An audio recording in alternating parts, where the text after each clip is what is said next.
I promised myself I wouldn't record this game today, but yes, we will. I will break my own promise because I just addicted, man. It's an addiction. This game is an addiction. No, not the addiction. An addiction. This is the year in review. First thing we should probably check is the end of year awards. So for the third year in a row, Tommy Cornell has won Wrestler of the Year. I don't know, I like Tommy Cornell, he's great and all, but this seems a little out of proportion to me. Especially when there's like a ton of guys in like Canada and Mexico you could pick, to Canada, Mexico and Japan. You could pick, but no, you go with Tommy Cornell. You know, the top guy at a B company right now. So, I don't know, seems a little excessive to me. Tag Team of the Year, finally an actually, like, proper tag team, at least I think it is Flemmy Lemming and Raymond Diaz. Let me just check they're not indie guys, because if they are, we will obviously sign them. Nope. Written working for Pride Glory. Main eventers, though, so whether or not they're actually a tag team is yet to be seen. Okie dokie, Young Wrestler of the Year was Romy Yamato. Okay. She is a female. I feel like she should be also Female Wrestler of the Year. I mean, like, I'm okay with her winning Young Wrestler of the Year, but she's also a female. So, I know she hasn't won Female of the Year. Which is weird, because I think she's probably highest. Wait a minute, she's 87. Is Fuyuku, like, does she not qualify anymore? No, she doesn't. Okay, that's fair enough. Okay then. Veteran Wrestler of the Year was Mayan Idol. Is this the guy? 1 second. No. There is a guy out there who, there's a story where before he debuted, they were toying around the idea of a wrestler who could only move vertically, and who could only move diagonally, I think it was. Or maybe it was vertically, I can't really remember. But there was a wrestler that, could only move in a certain way. It was a funny story, I just can't remember it. I might look for it. There's also an Australian guy who has a weird heel gimmick that I'll talk about another day. Oh, wait a minute. No, that isn't her. Oh, shit. Never mind about, like, that Young Wrestler of the Year winning Female Wrestler of the Year, because this chick just came 13th in the yearly rankings. That is ridiculous. We could go get this chick if we wanted. Those stats aren't even that good. That top row isn't even that good. Casey Glenn, you gotta pick your game up, man. You're getting overtaken by these people. Alright, Quizmaster, is still unavailable for us to sign. Somebody should really give this guy a job. He's won Independent Wrestler of the Year 2 years in a row. What kind of grades is he putting on the indies? The Australian indies? Man, he's put on C's on an independent show. Sign him. Sign him now. Good God. Company of the Year for the third year in a row. National company. Is there no international companies out there these days? By the name of Pride Glory Honor Wrestling, who have stolen a couple of our guys over the years. Let's see if any of them show up in their titles. Nope. I think international, maybe. Historical Japan. That's an interesting one. Art Reed. But nope, none of our guys won titles here. Let's take a look at their rosters. Actually, let's tour the company and see if any of our guys are in their top 5. Nope. What about, like, top 100 matches? How about that? Holy shit, they put on all the good matches. I don't see any of our guys in here. You know, our guys probably should have stayed with us, because we would have put them in much more advantageous positions. Holy shit, though, they put on a lot of good matches. It's hard to deny them that. Huh. Their bottom, like, out of their entire top 100, the lowest rated match was an A. That's ridiculous, if you ask me. Okie dokie, let's have a look through. I want to show the guys they stole from us. Wasn't Mikey... Wait, did they steal anyone from us? Or am I imagining things here? They could have not stole anyone from us, actually. No, I'm sure they did, though. They've used some of our guys on tours. It's not Mikey. It's not Matthew. Matthew. No. It's not. Oh, wait. Nope. Is it Kill Switch? No. Who else have we lost recently? Might be Cammy. Oh no, Cammy went to the SWF. Huh. I guess they didn't steal any of our guys. Odd. I seem to remember them stealing our guys. No, not Jones. This is the problem I had when he was here. Vesey. You know, you were more over with us. I know this is a more like wide overness spread, but you were more over when you were with us. Have you won anything there? You haven't. Damn you, Cammy. You should have stayed with us. You're going down, man. God damn it, Cammy. I want to check. What's his average rating like? Oh, yeah, it's probably gone up. Oh shit, almost identical, well, identical average rating and almost identical, like, rating stats for those 2 years he was there. And then that was, he was still with us. So, yeah, I mean, his average rating stayed pretty much the same. Except he's not a star of the company anymore. Instead, he's just a random guy. Come back, Cammy. He is working mid-card, mind, which is quite good. Oh, well. What can I say? Cammy Vesey is a special talent. He deserves to be where he is. Anybody we really want to check? Okay, before I go any further, I'd like to show you the guys that I'm going to bring in. Here they are. So, Frantic Ali is a really good brawler who's got some pretty good stats, and I think is a decent opponent for Fro. I think they might have had matches before since they've both worked in the New York independent scene for a while. So I don't really know if they've had matches before, but I think they could have good ones. What about... I want to check what the contract is for. So, yeah, here it is. It's a 3-month contract on 10 appearances. It's kind of like a tester contract. So we'll see how that works. We're signing Fro to an exclusive deal. It's not a... It doesn't lock him in. People can still steal him, but he can't go working for other... Like, in order to work for another company, he has to leave our company. That's basically how it's going to be. That's also for 10 years, so... We're also signing Roger Cage because he's a good worker. There's not much else to say. Good wrestling stats, excellent entertainment stats. He's pretty over. It's a steal from New York, so you know me. I know I love to. Oh, that was meant to be for a year. Oh no, it's not. Yeah, kind of like another tester contract. It's for 5 months. It's for 5 appearances or a month. So we're gonna see what happens at the end of the Ripcord Invitational.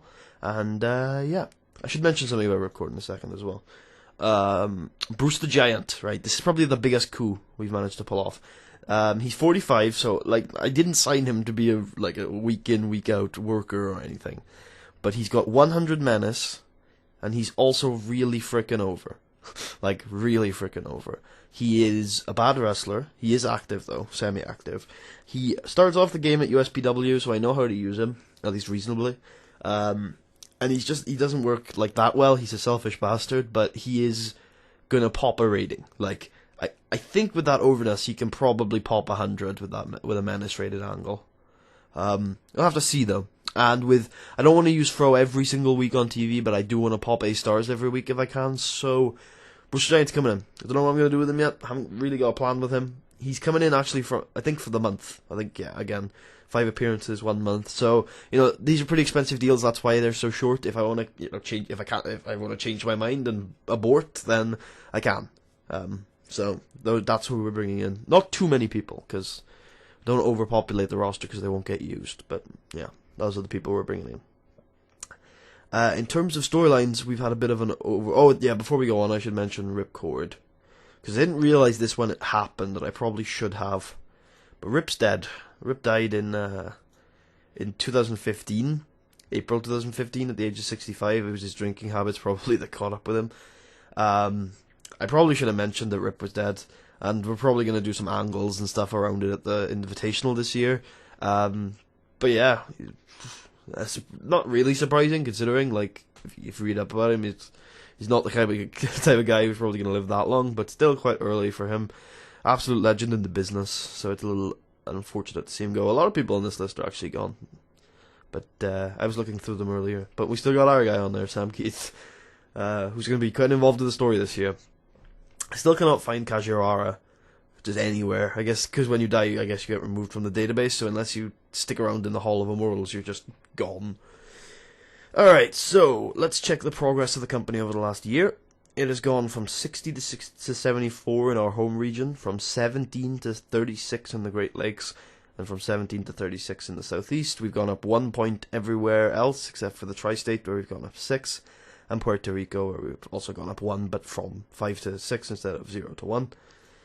And, yep, our current franchise players are Fro Shore, who's currently at 90 overness in our home region. Greg Gage, who's currently at 78 overness in our home region. El Greg Negro, about to turn back into Greg Wright, or Greg Black, depending on which gimmick I want, because I hate that. I hate saying that gimmick, it makes me feel bad, even though I probably shouldn't, because it's Spanish. But yeah, 62 overness in our home region. Casey Valentine, 84 overness in our home region, and excellent entertainment skills. And myself, who is 70 overness in our home region. Next big things are the girls, basically. Robbie Wright as well. But it's good to see these three in here. So Hellcat Hernandez, Fuyoko Higa, and Maribel Mercado, who is the surprising one out of those lot. Definitely a lot of progress. I don't think she was at I think she was at C. It's like, oh no, she was okay when she came in, actually. Who is she? Japanese? No, she's Mexican. She works for us and Queens of American Wrestling, who I still have to watch out for, because they can do nasty things. They can do very good on the ratings. Hot prospects, these are still people that can improve a lot, which is surprising, because this is probably his skill cap in terms of up here. But maybe, I mean, working with as many brawlers as he has brought his brawling up, definitely. Not this year, but I'm pretty sure he started at like D or something. He's a great top row, though. He's always had a good top row. He is not improving very frequently. His Puro is going up somehow. I don't think he toured Japan this year. I think we've got him on an exclusive deal as well. We do. We just need to get him over. Like, the guy just needs to get over. He's been seesawing. He's not that much that's probably the most over he's ever been right there. So we just need to get him back up to that level of overness, because he's great. He's fantastic. He just needs to get over. Fuyuko apparently can improve a lot as well. She's, again, ridiculous. Yeah, we need to try and work on her selling if at all possible. That would be helpful. It's not going up particularly quickly. She's not developing at all, actually, which is a little sad, but she's good enough that she doesn't really need to. It's good to see Brooke on this list, because she could use a little bit of development, and she's got a lot of potential. If we got that psychology, which is already improved by 8 points this year, up to like an 80 would be nice. If she had 80 psychology, she could probably like do something. But she's already a 2-time women's champion here, so she's obviously quite high up on my plans. Primus Allen, wow, that's an interesting one. I guess he is. He's alright. He's good in the ring. I should probably start using him a little better. I don't know. He came in to replace Animal DeVille, and then Animal DeVille just didn't leave. So I don't really know what to do about him. Maybe we should start booking him in a couple of angles, see if he can prove himself. Hellcat Hernandez. Again, the psych is probably her only issue at the moment. If we can get it up to an 80, she could do things. She's already a one-time women's champion, though. So again, you can see we're quite high on her. Talk the talk is Belle Bryden, for sure, Ernie Turner, Marshall Pearson, who cannot talk because he's just not over, and Farah Hesketh. Good stuff. We're going to be using the announcers a little more this year, I think. Showstoppers, these are the people that are putting on good matches once in a while, and then the ring generals are the consistency ones. Yeah, not much to say about these guys really, except that obviously Casey is at the top of both, and so needs to be putting on more matches, obviously.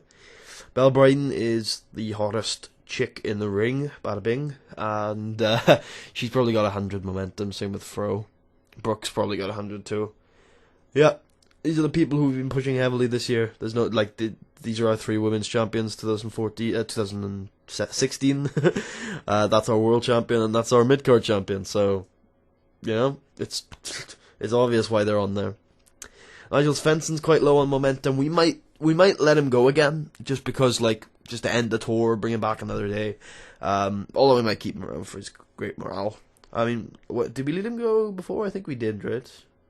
Yeah, we had him for 2 years, let him go for a year, and brought him back last year. Might be worth keeping him around, because he's a good influence. Same with Cheetah Boy, same with George. Unfortunate though, because I brought him back. I was hoping to keep him pretty hot. But luckily nobody special is in this list. That's the most important thing. Steve Flash is leaving. And Madman Boone ties the roster together, so I'm going to be keeping him for a while. Steve Flash is in terminal decline. It's good to see Madman Boone's not really noticeable. Now, has Steve Flash's basics moved off 100? Nope. Yep, he'll keep those basics probably forever. I doubt that most of these stats will go down. It's probably these stats that are decreasing the most. Yeah. Ugh, Steve Flash.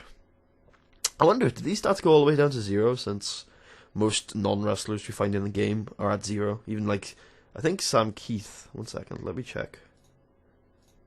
No, he's still got his stats. That's about as bad as it gets then, I guess, for the greats like Sam Keith. That's about as great as it gets. I'm surprised he didn't sell as well. But I guess like those were the two big stats for him. Yeah. Wait, did I just see head booker of SWF? He was. Shit. Look at that. Sam Keith working the politics back there. Okay, this year, big thing to mention, we got our TV show, Ultimate Warriors. I made a logo for it. I don't know how good it is, because we're obviously in DC, so. But, yeah, I wasn't too happy with that logo. I just couldn't find anything that fit, so, yeah. Let's head through the storylines for this year. So, the main one is Fro Shore, the face that runs the place. Just Fro Shore doing stuff. We'll add a challenger to that when we find one, but right now he hasn't really got one. The Keith succession grows. This is the Sam Keith stable. It's going to grow to include the ring generals as kind of enforcers as the year goes on. And obviously Casey Valentine, he hasn't been introduced on the TV show yet as Sam Keith's project, but he has actually been like aligned with Keith for like 2 or 3 years now, so it makes a lot of sense. This is a new stable. I'm going to hopefully push these guys really hard, because they're all really good, and I think together, in the right way, they could really get places. So these guys are getting the big push. They're going to be on a lot of episodes this year. Team Chaos, Deuce Deadline, Ernest Youngman, and Robbie Wright. Deuce and Robbie are going to be the tag team, and then Ernest, because he's just so good, is going to be a singles guy. Don't know how far he's going to get. He's got all the potential to be a world champion, perhaps even the next world champion. But, you know, we'll see how it goes. I don't really know if he's going to get enough time to get to the world champion material point before we take the title off of Fro. Don't know. There's a lot of potential challengers for Fro, so. Modern Dragons, that's just Cheetah Boy and Nigel. They're probably going to be the Ring General's main competition this year, since they're the only babyface tag team left. So, yeah, that's about that. Al Greg is going to turn face and turn back into Greg Wright, and then he's going to feud with Madman Boone, because that's a thing. These aren't all-year storylines anymore. These are like for a couple of months. Some of these might be all year, but I don't think most of them will be. Mean Gene targets the TV title, just Mean Gene taking on Animal DeVille. And then we have two divas. God, stop, kill me now. 2 women's storylines. Yep, it's growing. So we got the main event storyline, which is Brooke Tyler and Hellcat Hernandez. And then we got the rest of the division in their own storylines. They continue to get pretty freaking over, because our women's division is really over. Belle Bryden might be turning heel, but we've got to turn someone face. Fuyuko Higa should also probably turn heel. But again, we'd have to turn someone face. And I'm not sure if I want to do that, because I don't know how long Brooke's going to have the belt. She's really young. But then they're all really young. But Hellcat's, like, reasonably old. Let me check the women on the Diva... Why am I saying Divas division today? That's ridiculous of me. It's women's division, thank you very much. Let me check the women's division and their age. So Brooke isn't the youngest, our graduates are. But she is just third only to them. Yeah, Fuyuka's quite young as well, but Hellcat is the second oldest. And then Belle, wow. That age has crept up, but she still isn't in time decline. So she's still fine. I just don't know. I really don't know about putting the belt back on her, because it'll be hard to take it off her. And, like, we don't need to anymore. But, I don't know. She's useful to have around, definitely. She's a star in the division. So the heels are the ones that are going to be taking the belt off of Brooke. see, I see Lily Snyder, I see Maribel Mercado, and I see Jeanette Vaughn, and I'm like, they're not nowhere near over enough to take the title off of Belle or off of Brooke, right? And then she's 61, she's 58, and she's freaking 78. That's a B, am I right? It's a B. This woman I have barely booked. I don't even, like, how many wins has she actually gotten? She got 8 wins last year, 17 losses. Not all with us. 1 sec, let me turn it to all of this. She got 2 wins last year. 2. 13 losses. She's got B overness. I don't quite understand. Most of it's probably the dance segments. But, like, that's ridiculous how over she is. If only Casey Glenn could get up on stage and do some opening dance segments, maybe he'd be as over as she is. Amber is 59 overness. Belle we knew was over. Brooke is 80. Fuyuka's down to 62, but that's still reasonable. Hellcat's the most over girl in the division, I think. Yeah. I think I want to put the title back on Hellcat. I think that's the better move. I tell you what I'm going to do. I'm going to give Hellcat an opportunity. I'm going to give her a babyface and heel gimmick. One that can suit both. That suits her. And I'm going to give her creative freedom with it. And that's a risk. Badass? Yeah. Yeah. We're going to give her creative freedom with that gimmick. That's the most risky you can go. It can either go horribly wrong, or it goes incredibly well. So, I will use this as a barometer. If she can get over an 80 with it, then she's the next champion. That's just how it's going to go. If not, we will look to turn either Fuyuka or Belle and take the title back onto one of them, because they're reasonably experienced. Fuyuka's really, really good, but with Belle it'll be more put, like, I don't know. I still think she should have more than one title reign, but I'm not entirely sure. What title has she held over the years? AAA Femme Fatale has won the Fish. Then she held our title, and she also held the the USPW women's title twice. I'm happy to give her another reign or two, because she's awesome. But, like, I don't know. I don't know about, like, the age is the problem. When is she gonna go into time decline? I mean, we could just take the title off of her at the end of the day. Does she need the title? Not really. Like, but with the title, she can put on, like, B+ promos. She could be a genuine addition to the team. I think she's better as a heel. Like, I'm not 100% sure. Like, and in a year's time, she's gonna be 42. Like, she is getting on now. That is old. I'm sorry, but it is. Like, for any wrestler, that is old. And I don't know if I really want the title on her. But she's really good, so I don't really know. How old is Fro? He's still 25. We're alright. How's the roster looking in terms of age? So, a lot of early 30s these days, the ring generals. So a lot of, vets in there, the ring generals, and these guys who are here to just tie the locker room together. They're all vets. El Greg Negro is quite old for what we want from him. That's an interesting one. He's got to start moving to more of a training role nowadays. So not entirely sure about that one. I don't know if those skills are good enough. He's put on fantastic matches for me in the past. Not on this save, but on a different one. So I still have so much faith in him. It's just, I'm not sure about those stats, and I'm not sure about, like, his age, and we've got to start thinking about moving him away off the cards. Especially since he causes so much trouble with refusing the job to people. Like, he's a problem. So we got to think about that problem. Madman Boone is only there to he's a good guy to have in the locker room, and he's also a good worker. I mean, he got a 85 with Fro, like, on his first night here, so, there's nothing wrong with having him there. Steve Flash is almost gone. Otherwise, Belle Bryden is the oldest active wrestler on the roster. She will be soon. Like, that's why I'm concerned about putting the title on her. Then again, Mean Gene Catley had, like, a year-long run with our main title. He's not that old, though. He is 38, though. I'm surprised. Like, he seems like the guy who'd be on time decline a little earlier, but he's put on some great matches. Like, where is he? There, he's put on 2 A's and 4 B's. He's B pluses, sorry, a bunch of Bs over the years. And yeah, I mean, he's worth keeping around, obviously. I just he's me, so he's not going anywhere.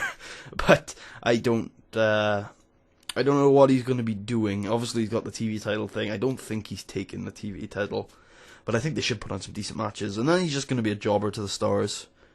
He can never face Fro Shore again because we had that stipulation. I don't know what we're going to do with Mean Gene. He's also a decent ass promo as well, so he's over enough to put on some decent ass promos too.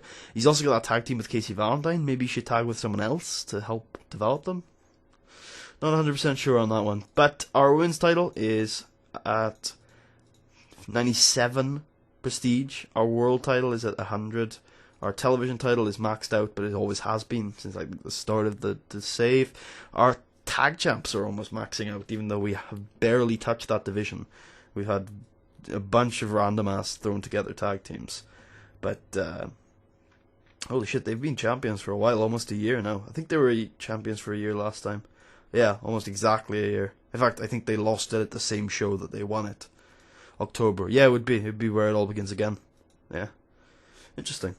Who's going to win the Sam Keith Classic this year? Probably either the Team Chaos or the Partners. Sorry, not the Partners. The Partners are now Team Chaos. Probably either Team Chaos or, what's their names? The Modern Dragons. The Sam Keith Classic is 78 prestige, which is good. Whereas the Ripcord Invitational is 92. Hopefully we'll get that up again this year with another victory. Oh, Fro did win it. Did he? Oh. Huh, I didn't think Fro won it that year. 1 second then. Does that mean Fro is what I think he is? Indeed, Fro Shore is a Triple Crown champion. I've changed my mind now, so I can tell you that I was gonna do this. I was gonna make him win the Ripcord Invitational Challenge this year, so that he could be a Triple Crown champion, which is the American, Mid-Atlantic, and Ripcord Invitational Challenge. Obviously those have changed names nowadays. Yeah, that's an interesting one. It's weird that that's now the television title, even though he won it when it was the American title. Because if you go back into his match history, I'm pretty sure it says American title. Yeah, see? For sure defeats... So that remains the same. But the actual, like, history is interesting that it doesn't say it. That's cool. It's kind of cool. I'm happy. I'm okay with that. Yeah, I've been rambling on for a while because it's covering a whole year. In terms of like the future, 1 second, I want to check something. Oh yeah, that's what I wanted to check to see if there was any good title belts up for grabs. Even though I probably shouldn't be buying any championship belts. What about Black Canvas Grappling? Because they went out of business. They didn't have any pictures, really? Ooh, shit. Was this a tournament? It looks like it was a tournament. I don't. If I buy it, it would only miss a year. Ha. What if I unified it with the Ripcord Invitational? It would help the Ripcord Invitational Challenge. Maybe. Who else have gone out of business lately? Maybe I should buy the Dave titles. Maybe. We're not really that kind of promotion, though. Our links to Dave are very, very, very small. Dave, like I said, was ECW. I don't know if I said that before. I've compared Warrior Engine to ECW before, but Warrior Engine is more like House of Hardcore because it's so indie. And honestly, yeah, it's very comparable actually because their owner, their old owner now, Kajiwara or whatever, I can't remember how his name was pronounced. Ryu Kajiwara is just a hardcore legend, so it makes a lot of sense that it's actually House of Hardcore. Yeah, but it's in Japan, so it's a lot different. And also Tommy Dreamer isn't really Kajiwara. Like, Tommy Dreamer is more Chris Caulfield. If I can find it. There he is. Ah, well, that's a weird picture. Show me his proper picture. There you go. The hardcore American. Yeah, there you go. He worked for Dave. Did Kajiwara work for Dave? I don't know that story. Probably not. I can actually see... Let me take a look at the Dave title and his history. Investments... Purchase title belt. Dave, Extreme first. No, but neither did Chris Caulfield, so I'm assuming it's this title that was their big one. Yeah. Brian Holmes. Big Cap Brandon. Nemesis is a big name. Eric Tyler's a pretty big name. What a weird promotion. There, world title. Who the hell is that? Is there been a name erased from the annals of time? Like Chris Benoit. Ian Miyamoto won it from vacant at this event. Whoa, that's weird. Yeah, that couldn't have been vacant, because oh wait, it might have been. Actually, and now I'm looking at this, it could have actually been vacant. Yeah, it probably was vacant. Weird that it got vacated so many times, though. Yeah, weird. Huh. Especially since... Isn't there, like, a vacant thing? 1 second. I'm sure there's vacant... No, it's just empty. That's weird. I don't think we've ever vacated one of our titles, so it's hard to really check. I thought we would have to, though. There's a couple of times where someone's left, and I'm like, ah, shit, are they going to give us enough time to take the title off of them? Wait.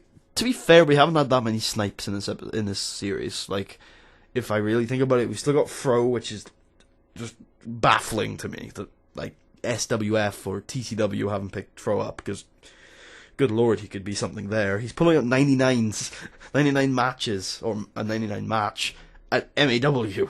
Like, yeah, he could be so much more if he went to one of them. But I'm glad they haven't. Greg Gage, I'm surprised. Oh, actually, Greg Gage can't be sniped because he's working for Oli now. So there you go for that one. Also, KC usually leaves by now, but we haven't actually done that much good with KC. That's probably why he hasn't left. And our women's division, there's probably not many companies that would sign them to written deals, but I'm still a little surprised a couple of them haven't left for like Japan on written deals or anything like that. So sorry, not Fro. KC is ready to change gimmicks and change his alignment, and I just think he was doing better as a babyface. But then I kind of want to feud him with Fro for sure first. So, still thinking about that. Not sure yet. We'll see. We'll see soon. We'll see what KC's doing lately. We'll see what KC does over the next couple of weeks in terms of, like, I'll put him with some decent opponents and see if he can impress, even with his relative lack of overness. Alright, well, I hope you guys enjoyed this episode. Probably the longest one in a while. This is the only one that's... Like, I'm starting to upload twice a day now, and I think that's probably good considering the amount of backlog I have, but this will go up on its own day. In terms of the future, in terms of expanding to other regions, I've kind of come to the conclusion that I'm gonna do one show a month in a different region. Like, that's, I think, the best way of doing it, because I like, it's not just about making money, it's also about if you go to that region, your wrestlers aren't as popular, your wrestlers aren't as over. That means the show's going to be worse. I'm not going to be pulling a 75 in the Great Lakes, for example. Probably not going to be pulling a 75. So I'm probably going to lose pop in the Mid-Atlantic whenever I do that, because even though we're not in the Mid-Atlantic anymore, we're still broadcasting there. So that's why I'm hesitant to move to other regions, but we probably don't want to be putting on random events like we used to. I'm not entirely sure yet, but I think I'm going to do that, and obviously if that works, we might pop a couple of shows down in the Tri-State, maybe. But obviously my preference would be to get these regions up to C+ first, or whichever one spills over. I think it's the Great Lakes.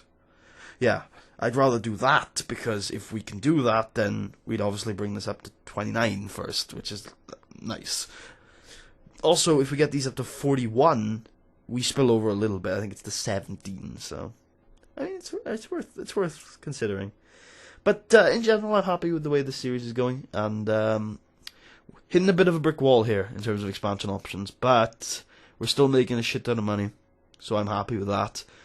Yeah, so gotta relax, gotta book the territory, you know, I gotta book the show, I gotta chill out, and I gotta come up with some stories and just enjoy it. So that's what I'm gonna try and do. Hope you guys enjoyed, and I will speak to you guys next time for another episode of Ultimate Warrior. Still accepting suggestions for that, but I'm way ahead, so you know how it is.